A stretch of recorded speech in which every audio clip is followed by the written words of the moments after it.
Adolf Hitler, the dictator of Germany, withdrew to Berchtesgaden, his getaway in the Bavarian Alps, in August 1936.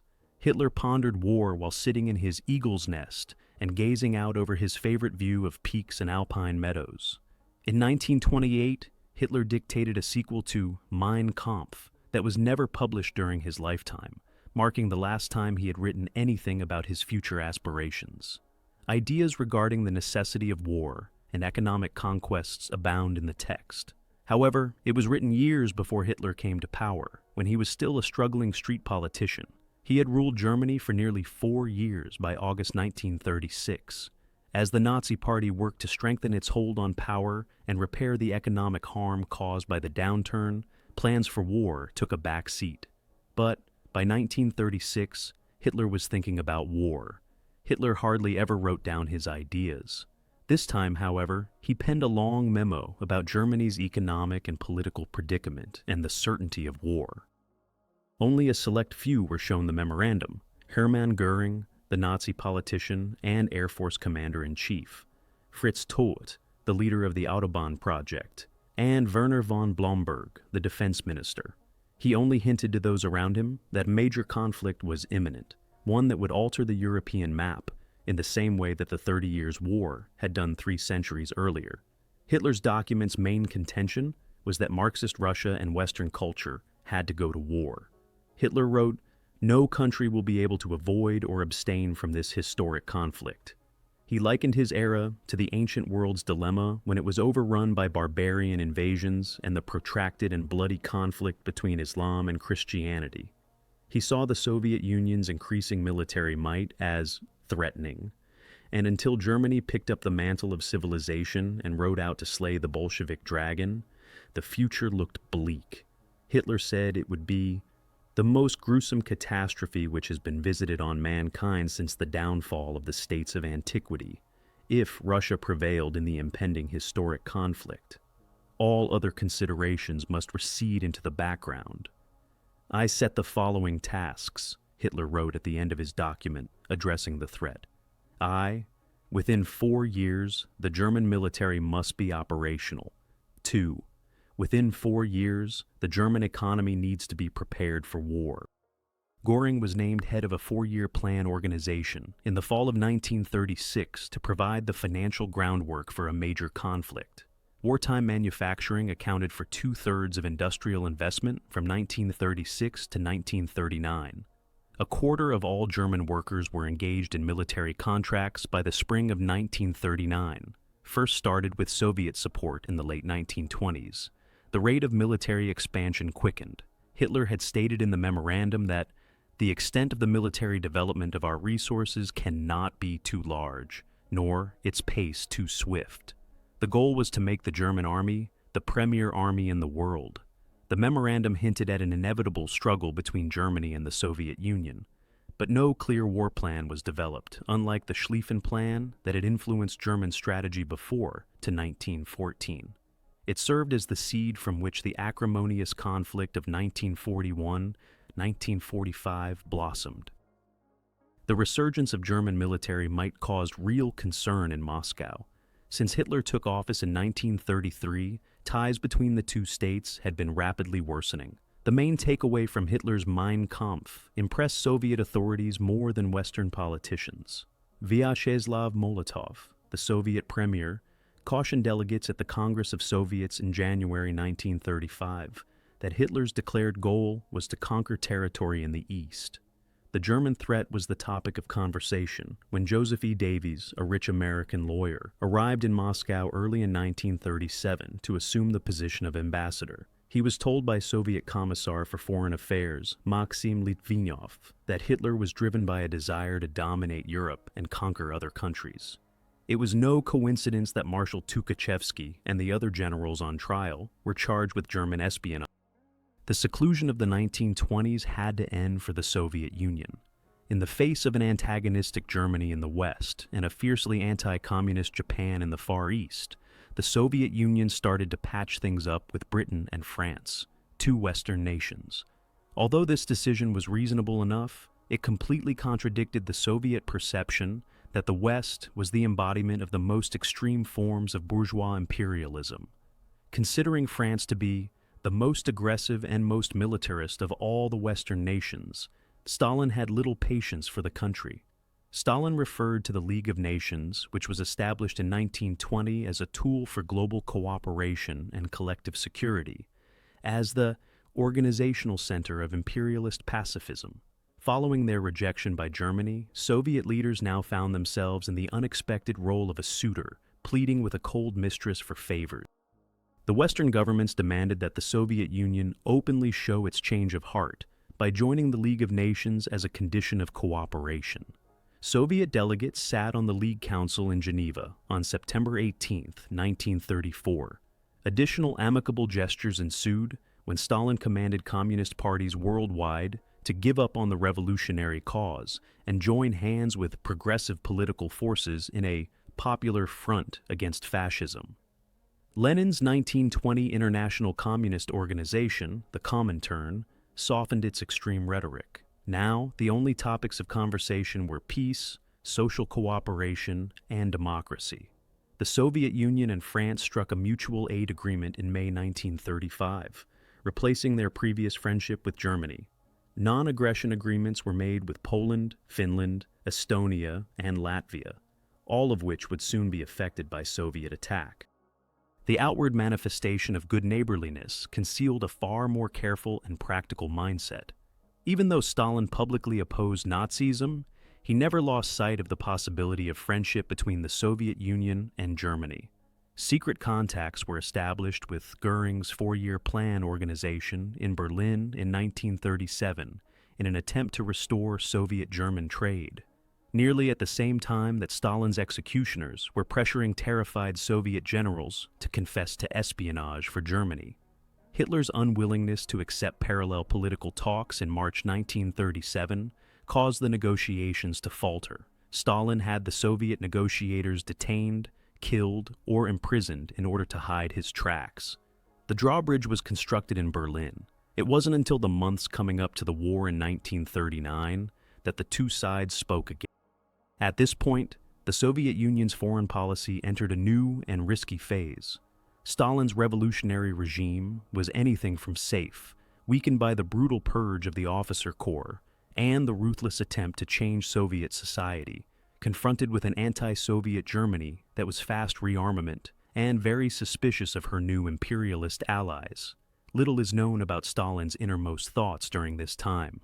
In the fight against fascism and aggression, the Soviet Foreign Commissariat steadfastly adhered to the letter of collective security under Litvinov's influence. The revelations since the 1980s have not yet revealed it, if there ever was, but the majority of international observers believed that this was a front for a more cunning and self-serving agenda. Russia had a self-interested stake in collective security in the middle of the 1930s. The Soviet Union immediately became involved in Europe's issues after emerging from isolation into the European theater. Unaware of the true nature of Stalin's rule, European communists and fellow travelers, of which there were many in the 1930s, embraced the cause of anti-fascism and publicly praised the valiant accomplishments of Soviet modernization. The few who did see the Soviet Union were led from model Hamlet to model factory, where they encountered nothing but contrived smiles and frightened allegiance. They included the volunteers for Spain's first armed conflict between fascism and communism. When the Spanish Second Republic's civil war broke out in July 1936, the struggle between Franco's nationalist and reactionary forces and the beleaguered Spanish Popular Front government of liberals, socialists, and communists swiftly gained international attention. For non-Spaniards, the Spanish Civil War came to represent the escalating political tensions in Europe, but the reality was far more nuanced than a simplistic dichotomy between fascism and communism. The international brigades fought with the Republican Army and were composed of left-wing sympathizers from all over Europe and America, but not from the Soviet Union. Despite officially supporting non-intervention in Spain, alongside her new League allies, the Soviet Union covertly provided the Republican Army and Air Force with weapons and supplies. Stalin, however, intervened in Spain for other reasons. The Soviet Union dispatched NKVD agents with the directive to combat Trotskyite accomplices, and other anti-Soviet communists, not fascists. Communists of all stripes were present in Spain, ranging from communist defectors from Stalinist tyranny to members of the influential local anarcho-syndicalist movement. Anyone who threatened the Moscow line was hunted down and killed by the NKVD.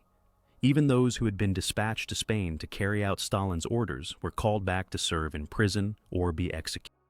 Stalin waged a shadow war across Europe in the 1930s, exporting dread to the other European communist parties and the Russian émigré populations, both left and right, who waged an unrelenting propaganda campaign against him. Motivated by fear, idealism, or greed, Soviet spies were recruited in every state, even at the center of the political system. Their tactics were based on fantasy. General Eugene Miller, the leader of the Federation of the Tsarist Army Veterans in Paris, was abducted by the NKVD in 1937 as part of a complex scheme. Miller's assistant, White General Nikolai Skoblin, who Miller was unaware was an NKVD operative all along, worked with two Soviet agents who pretended to be top German officials. Miller vanished in broad daylight on September 22, 1937, while traveling to a rendezvous with Skoblin and the fictitious German officers. After being brought to the Soviet embassy, he was drugged, placed in a trunk, and driven to Le Havre and Leningrad in a Ford truck. He was shot and endured the normal brutalities in Moscow.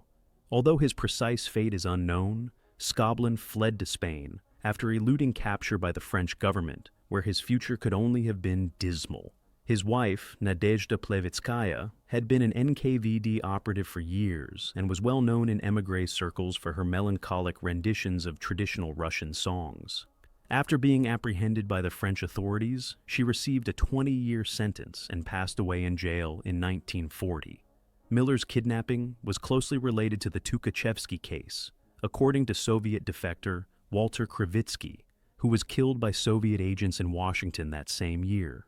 Skoblin communicated with the Gestapo as well. He served as Miller's go-between for spreading false information about the Red Army Command, which was ultimately beaten out of him in Moscow and was included in the conspiracy case. Although it has not yet been proven beyond a reasonable doubt, Krivitsky proposed that Stalin and Yezhov were the masterminds behind the Miller scheme. In the summer of 1938, the Soviet Union's commitment to collective security was put to the test for the first time. The fate of Czechoslovakia was at stake. Hitler had discussed his short-term goals for German expansion with his military and foreign policy officials at a covert conference in November 1937. These included the division of Czechoslovakia, where 3 million German speakers resided under Czech control in the Sudetenland, and the inclusion of Austria in the German Reich. Austria was taken over by German forces and absorbed into the Reich in March 1938. Hitler gave his troops instructions in May 1938 to get ready for a short war that would end the Czech Republic in the fall. Although he did not anticipate a general conflict, it was unavoidable due to Czechoslovakia's treaty arrangements with both the Soviet Union and France. French and Soviet soldiers were promised to defend Czech territory in the event that another state attacked it. Neither power anticipated being called in so quickly, if at all, when the commitments were made. Because no country was prepared to risk war if the Sudeten matter could be resolved by discussion, Britain and France applied pressure on the Czechs to concede to the German stance during the summer. By September, the crisis was just as serious as the one that had sparked the war in all of Europe in July 1914. Neville Chamberlain, the British Prime Minister, flew to see Hitler in an attempt to get him to engage in talks. The crisis erupted when Hitler demanded the immediate German occupation of the Sudeten region on September 22nd during his second visit. France and Britain both started making hasty mobilization preparations. Although neither desired war, they were unable to tolerate the invasion of Czechoslovakia. The question of Stalin's attitude has always hovered over the last crisis. Was the Soviet Union ready to defend its ally in Czechoslovakia by going to war with Germany in 1938? The Soviet Union formally adopted the stance of collective security. Although he made no explicit promises of military assistance, Molotov publicly declared his nation's willingness to collective action to dissuade aggression against Czechoslovakia as early as March 17th, Long before, it was evident that Hitler desired conflict with the Czechs. Soon after, Edvard Beneš, the president of the Czech Republic, received a private assurance that Moscow would fulfill its treaty duty to defend his nation, provided France also took part. This continued to be the Soviet stance throughout the summer, as the crisis developed. Western opinion has viewed this as merely a gesture, intended to appease the Soviet conscience, using words rather than actions ever since the crisis. The image has changed significantly due to new evidence. Finally published in 1989, the memoirs of a senior Soviet staff officer appear to demonstrate that Stalin was willing to provide more than a token gesture. Beneš received more concrete proof of Soviet military assistance on September 20th. 2 days later, troops were redeployed westward and alerts were issued for both the Belarusian and Kiev military districts that faced the lengthy Polish border. All military areas west of the Urals were ordered to cease releasing personnel for leave on September 28th, the day Hitler eventually capitulated and accepted Mussolini's proposal for a summit in Munich. The next day, 33,000 reservists from all around the Western Soviet Union were called to the colors. If space could be found on Czech airfields, 700 fighter aircraft were promised to the Czech government. The most important revelation was that Romania, the Red Army's only route into Central Europe, had consented to let 1,000 Soviet soldiers enter Czechoslovakia under pressure, provided that it was done quickly. This was due to the Polish government's strong opposition to any transfer of Soviet forces through its territory, half of which had been part of the former Tsarist Empire. Stalin obviously had a goal in mind. Maxim Litvinov told Ivan Maisky, the Soviet ambassador to Britain, in private when they met in Geneva on September 24th, that Moscow had made a decision in earnest to go to war, even if France and Britain did not engage in combat. If they fight, we'll fight alongside them. The next day, Paris was finally notified of Soviet military preparations, which was a crucial consideration for Litvinov. Britain, France, and the Soviet Union were all prepared to battle on September 28th, but not together. Their dubious determination was never put to the test. Beneš was ultimately unwilling to fight, even with Soviet support, if Hitler could not be restrained by the other powers, according to Czech documents, notwithstanding Hitler's acceptance of discussion. There are other ways to interpret the new findings. Poland, a nation despised by the Soviet leadership, may have been intimidated by the Soviet Union during the crisis.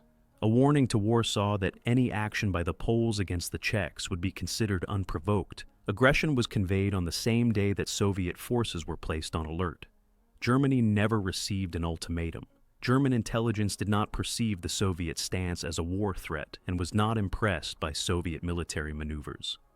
More substantial proof of widespread mobilization would have been required in the event of war with Germany. Given that military preparations were kept a secret from the Germans, it is hardly unlikely that they were for domestic consumption. This may be a complex military exercise, or another war fear like the one in 1927 that was intended to keep the system alert. Stalin was keeping his options open, which is the most likely explanation. Being left to battle Germany by himself was the one thing he did not desire. The readiness of the imperialist states to engage in combat first was always a prerequisite for Soviet intervention if it occurred. The Soviet Union had to reconsider its role in Europe as a result of the Czech issue. Stalin grew increasingly suspicious of the Western powers. Despite being one of the major countries, the Soviet Union was not invited to the Munich summit and had been purposefully kept at a distance during the Czech negotiations. Soviet officials were unable to be certain that Britain and France would not want to reroute Japanese aspirations westward or German aspirations eastward toward them, which was the exact opposite of what they had anticipated when they joined the League. President Roosevelt was informed by Joseph Davies of the apparent hostility to England and indifference to France. It is easy to see this as the moment when Stalin chose to use the German gambit once more in an attempt to secure peace with Hitler, rather than engage in a conflict with the West. It seemed that the Soviet Union was in a good position. Stalin's support was advantageous for both Hitler and the West. Stalin would benefit from any side that could provide him war immunity. This makes the Nazi-Soviet Pact, which was signed in August 1939, the logical outcome of the Munich crisis. Once more, fresh evidence has contradicted the conventional wisdom.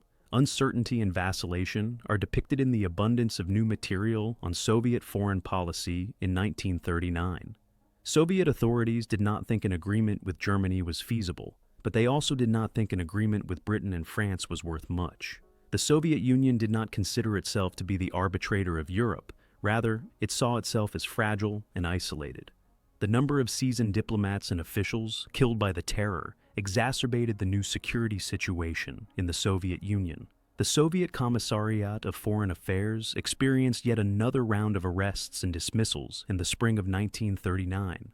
Maxim Litvinov, the Soviet leader of the collective security strategy, was dismissed as foreign minister on May the 3rd. He avoided the typical horrors and ended up as ambassador in Washington, maybe due to his connections with the West, where he was better respected than the majority of Soviet negotiators. His other employees weren't as fortunate.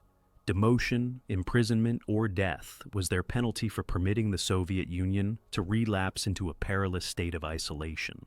The regime's obsession with finding scapegoats wasted diplomatic expertise at a time when the Soviet Union needed it most. As Molotov, the Soviet premier and one of the few persons to hold high rank during the regime, succeeded Litvinov. He took on a revolutionary nickname, just like Stalin, whose name means steel in Russian. He selected the Russian term for hammer because of his famous ability to push through an argument. A clever and astute planner, he was elevated to premier in 1929 at the age of 40.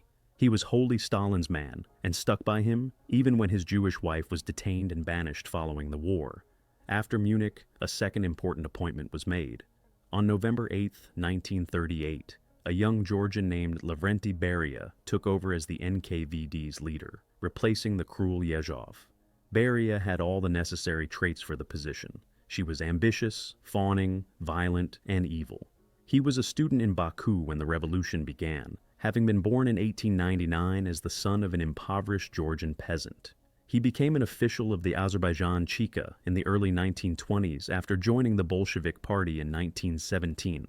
In Transcaucasia, where he became the local party head in the mid-1930s, he established his name by killing Stalin's adversaries. When he became the master of the Lubyanka in Moscow, he mercilessly embellished it. He was well known for his sadism. Young girls were taken from the capital streets by his bodyguards so he could rape and abuse them whenever he pleased.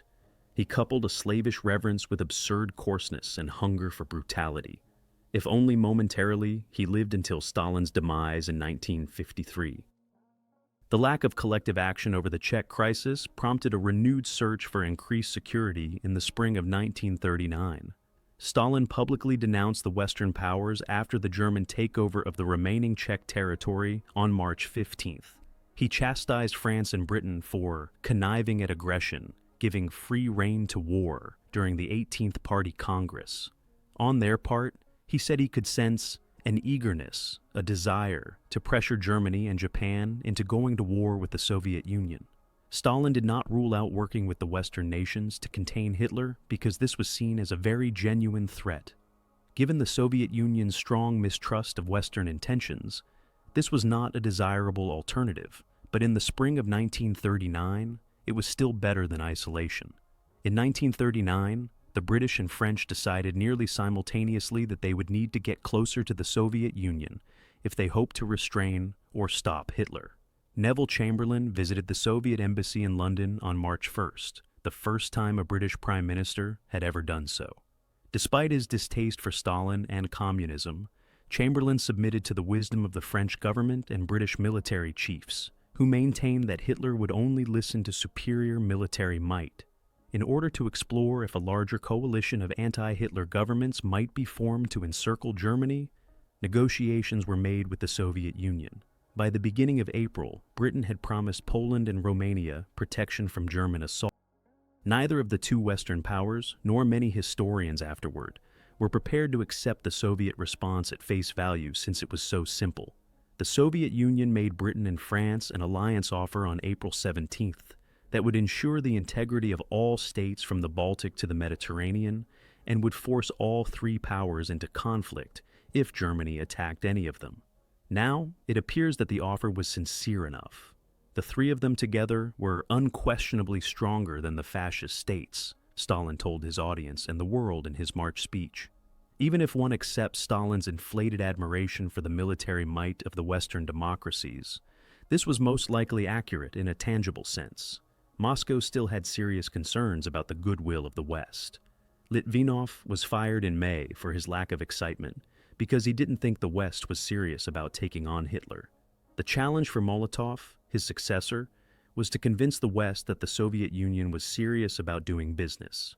Here, he saw a buildup of deep-seated animosity and mistrust that continuously irritated and unsettled Soviet negotiators.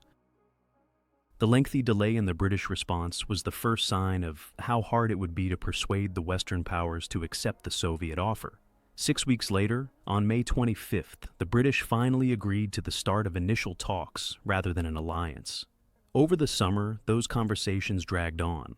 The French and British encountered innumerable obstacles. A state with firmly anti-Soviet authorities was introduced into the equation by their assurance for Poland. Polish generals made it apparent that they would prefer to fight Germany on their own, if necessary, rather than with Soviet support. Because they believed the Moscow administration had hidden agendas, the British were unwilling to provide guarantees for the Baltic states.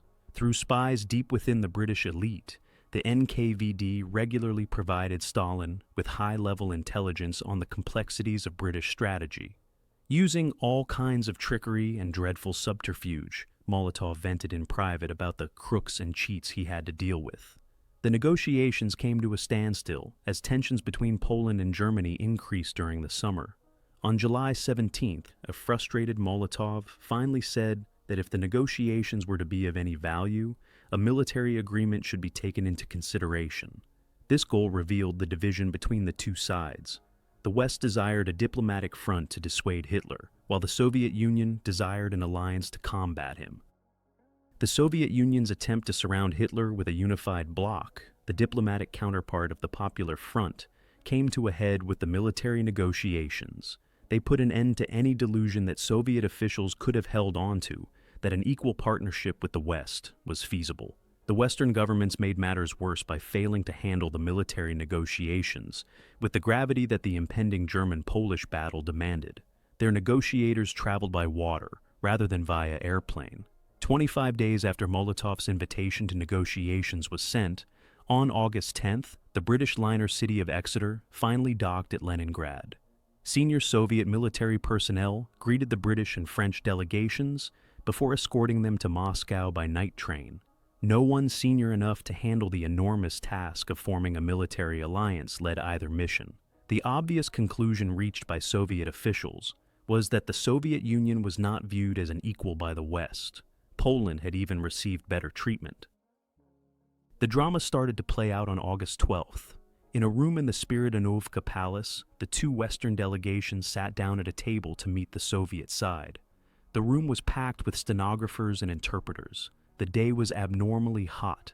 The smoke of Soviet smokes filled the room. Marshal Kliment Voroshilov, a member of Stalin's inner circle and Commissar for Defense since 1934, commanded the Soviet team. Every Soviet military leader was in attendance, ready to provide a thorough explanation of the Soviet Union's role in the alliance. The entire business was nearly irreparably wrecked in a matter of minutes. Voroshilov declared that Stalin had given him the authority to immediately sign any military pact. He requested credentials from the leaders of the British and French delegations. The French commander of the 1st Military Region, General Joseph Duments, complied with orders to convince Voroshilov that he possessed the same authority. Admiral Sir Reginald Plunkett Ernley Earl Drax, King George VI's naval aide and Britain's primary negotiator, however, lacked even a page of written instructions. At most, he may return to London. He was unable to consent to anything. Voroshilov was clearly taken aback. This disclosure could have put a stop to the negotiations right away, but Voroshilov decided to carry on after consulting with his colleagues. After a cold lunch, the group got back together. His following question had an even more shocking response. He inquired as to whether either government had firmly agreed to let Soviet forces to proceed toward Germany with the other Eastern European nations, primarily Poland. Drax rambled on about ideals, but offered nothing specific. Duments was unable to commit, since the Poles had flatly rejected the idea of having the Red Army on Polish territory. Now, irritable, Voroshilov said, "Principles? We want the facts, not the ideals." When the facts were revealed, the conference was ruined. Voroshilov was informed that Britain could field 16 army divisions when the British negotiators were questioned about the number.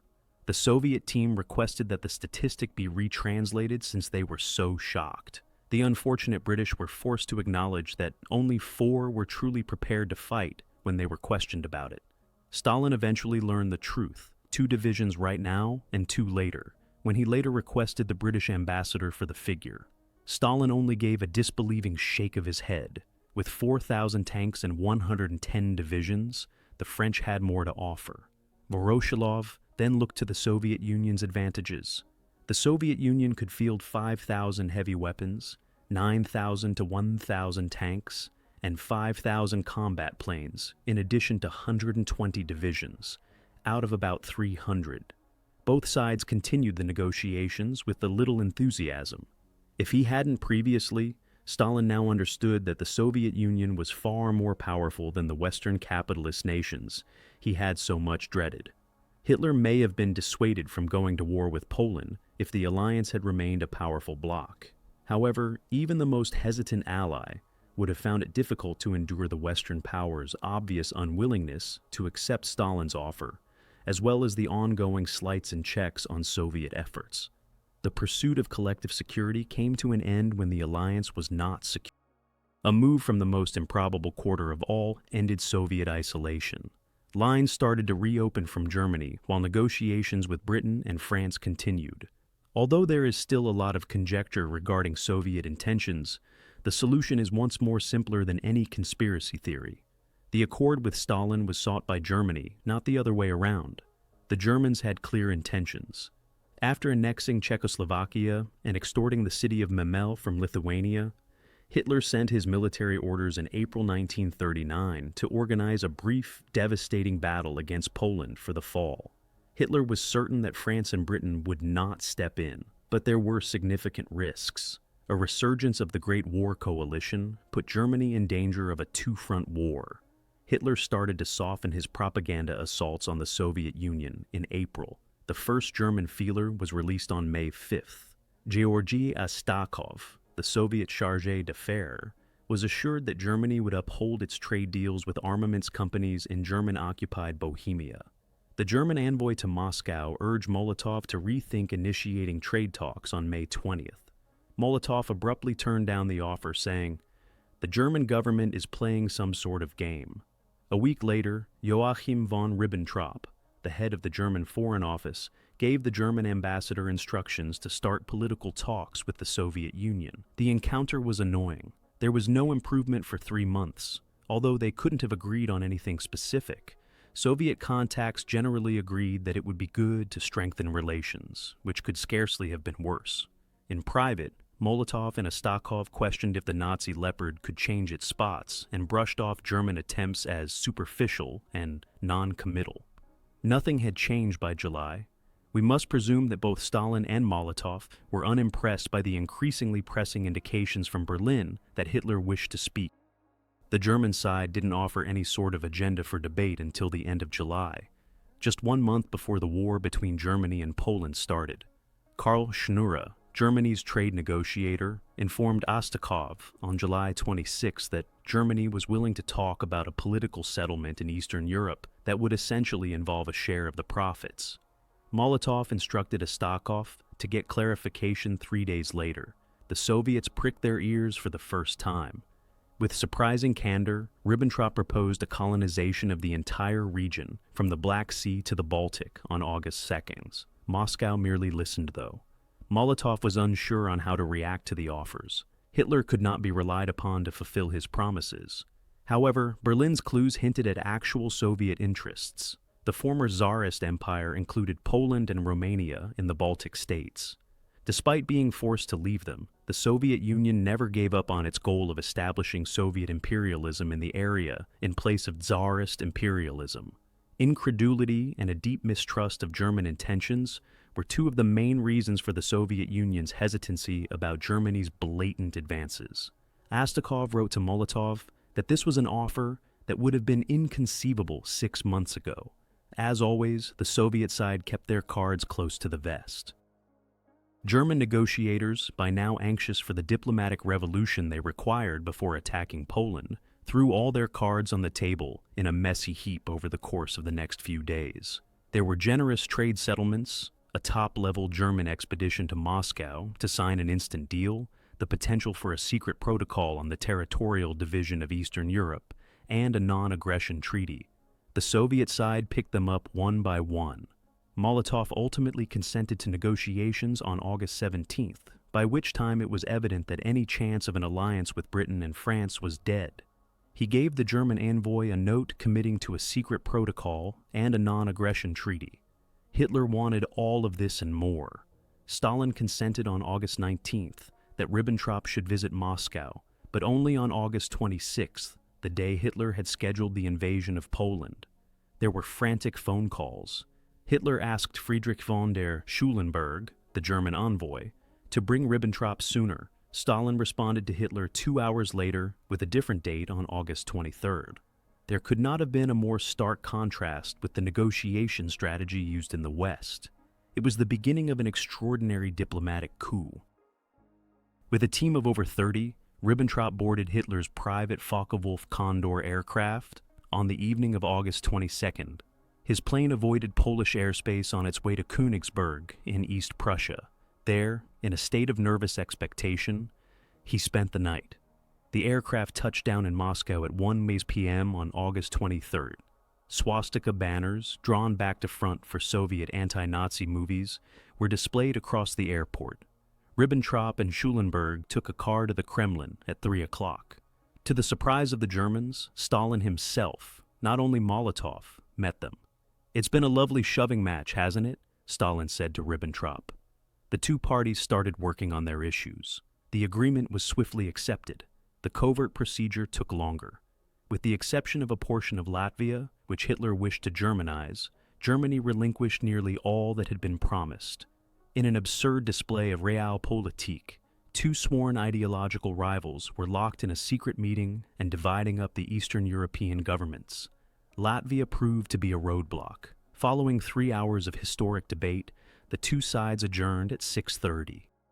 Hitler was informed by telegraph, and Ribbentrop requested that he cede Latvia. Hitler responded 2 hours later, saying, "Yes, agreed." Ribbentrop went back to the Kremlin at 10 o'clock. Stalin appeared to tremble uncontrollably before shaking his hand as he told him the news. Stalin summoned Ribbentrop to join him in celebrating, while the final drafts were being written. Each side lavished the other with tokens of goodwill. Ribbentrop drank to Stalin's health, while Stalin drank to Hitler's. By 2 in the morning, the paperwork was prepared. Ribbentrop signed for Germany and Molotov for the Soviet Union. Hitler was informed at Berchtesgaden 2 hours later. When champagne was ordered, Hitler, who doesn't drink, took a small sip. It was impossible to hide German delight. "Europe is now mine," Hitler reportedly screamed when he heard the news. Hailed as the peace savior, Ribbentrop returned to a hero's welcome. In the end, peace was achieved by Stalin alone. The Soviet Union was assured by the Accord that it could stay out of the conflict. There was no other way to advance Soviet aims without a solid Western relationship. A commitment to neither side, which was the third option available in 1939, only served to maintain an uncomfortable separation. There has been much debate about Stalin's double-dealing in 1939, when he pushed for a Western alliance to force Hitler to give him the best possible deal. Such a perspective overcredits Stalin and Soviet foreign policy. Indeed, a friendly Germany during the 1930s would have been preferable by Soviet officials over one that was so overtly anti-communist. Stalin was not particularly affected by ideology. Raison d'etat took over on the far side of the Soviet frontier. He could have a deal with fascist Germany just as readily as he could with the imperialist West. According to the Soviet perspective, socialism's iron wheels would ultimately crush all of Europe's reactionary nations. In 1939, however, the German alliance was neither anticipated nor desired. The German offer proved tempting only when it was presented. What may Russia get from England? In July 1939, a German official of Astachov asked, "At best, involvement in a European conflict and Germany's aggression, but no favorable outcome for Russia. Conversely, what could we offer? Remaining neutral and avoiding involvement in a conflict in Europe." Above all, Germany provided the Soviet Union with the prospect of re-establishing the former Tsarist empire in Europe, something the Soviet Union could only imagine in 1939. The offer was not lessened by the fact that it was approved by Germany. It was acceptable that a common German-Soviet border would be established in place of the system of tiny buffer nations.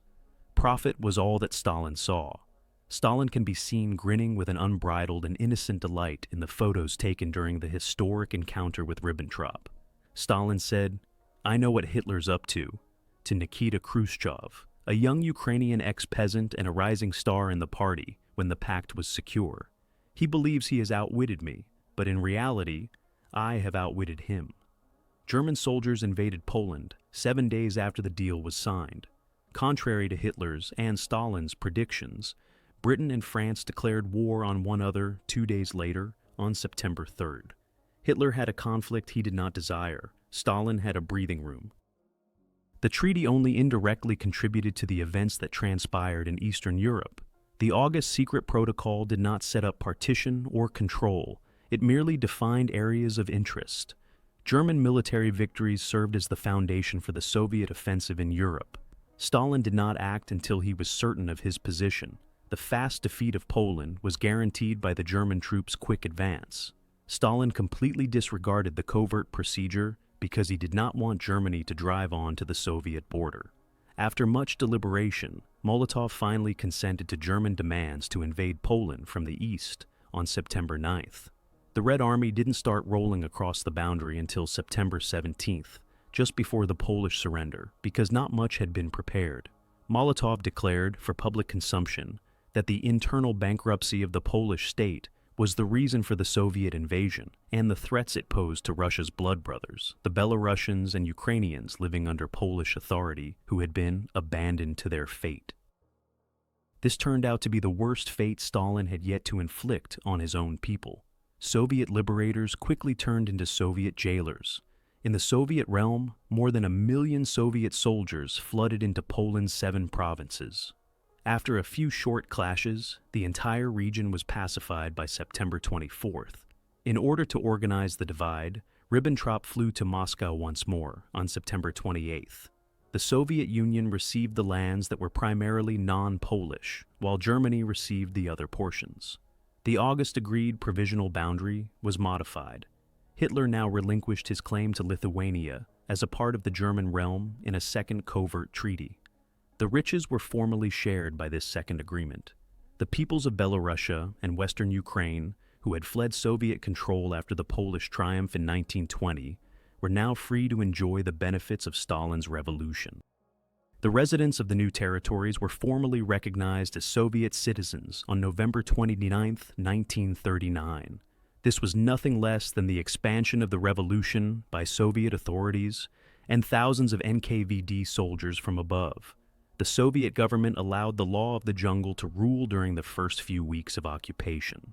They rounded up and executed or imprisoned many of the wealthier landowners and peasants, municipal officials and police officers, business people and politicians. The NKVD soon developed a network of informers who provided them with lists of known anti-communist and nationalist individuals. The state confiscated private riches, and crooked officials or neighbors took the belongings of people who were thought to be opponents of the revolution. Due to their international connections, stamp collectors and Esperanto speakers were among the anti-Soviet elements that Moscow defined. The new prisons that sprung up all throughout the region were operated by infamous thugs hired by the NKVD, who regularly tortured anyone who came under their control in order to extract the identities of yet more victims.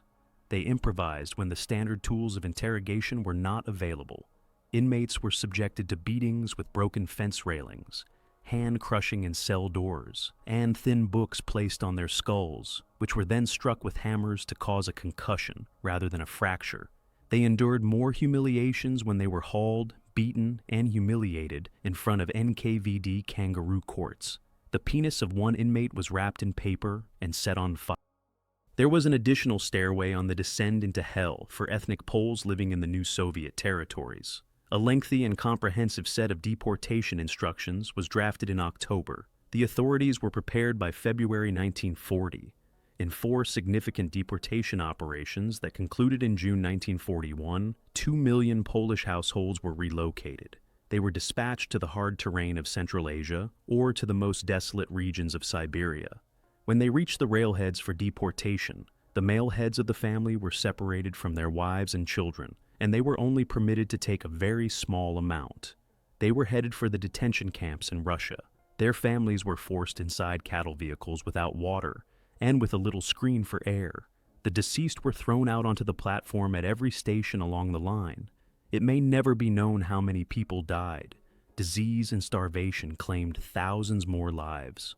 At their destination, thousands more perished after being abandoned at the side of the road without food or shelter. They were compelled to endure temperatures of 40 degrees or lower while living in shelters made of straw and branches or holes dug in the mud. The survivors were made into forced laborers. With the exception of the officers, who faced a different destiny, Polish prisoners of war followed the deportees. By the end of September 1939, 23,000 Polish soldiers were held captive by the Red Army. The majority endured a rigorous labor regime and deportation. But separate camps were established in the old monasteries of Kozelsk, Starobelski, and Ostashkov for the officers, military officials, gendarmes, and border guards who fell into Soviet hands. More than half of the Polish officer corps was under their control. The first contingent of 300 policemen was put onto buses and transported to a station close to Smolensk on April 3, 1940. The final line in a journal that was later discovered on one of the inmates read, "They took us to a small wood. My watch, belts, knives, and rings were taken away. How are they going to treat us?" The soldiers were shot in the back of the head after being led to a sizable trench built among the trees close to an NKVD rest house and having their hands bound behind them for a short while. In the holes, they were arranged in 10 to 12 layers, with the head of one layer placed at the feet of the others. By May 2nd, the murders had stopped. The Polish officers' resting place in Katyn's woodland was rebuilt. The dirt tracks left by the buses on the grass were covered over, and young birches and fir trees were planted above the mass graves. Stalin himself gave them the order that led to their demise. Poland's military leaders were killed as part of a planned effort to purge the occupied territories of anyone who might fly the banner of a national uprising against the Soviet invader. The Soviet authorities maintained that the graves were the product of German death squads when the German troops found them in 1943.